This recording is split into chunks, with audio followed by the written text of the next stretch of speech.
ప్రధానమంత్రి రాహుల్ గాంధీ అవుతాడు అనేటటువంటి మాటలు చెప్తే మాకు కొంచెం ఇబ్బందిగా ఉంటుంది.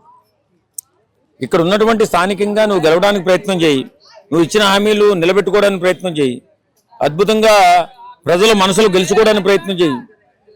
అంతేగాని ఇలా ఏవో జరిగిన మాటలు చెప్తే ఎక్కడ కూడా ఇబ్బందులు పడే అవకాశం ఉంటుంది. కాబట్టి రేవంత్ రెడ్డి గారు చేస్తున్నటువంటి కార్యక్రమాలు ఇప్పటికే కొంచెం చెడ్డ పేరు వచ్చింది. ఆ చెడ్డ పేరుని అలా నిలబెట్టుకుంటూ పోతే అధికారం పోతుంది.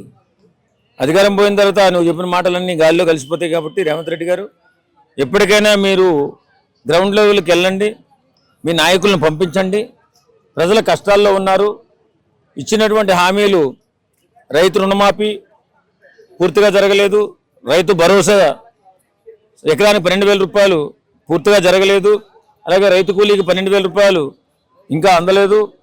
ఇలాంటి సమస్యలను 200 యూనిట్లు కొంతమందికే వస్తుంది. అలాగా అన్ని విషయాల్లో కూడా ఇబ్బందులు ఉన్నాయి.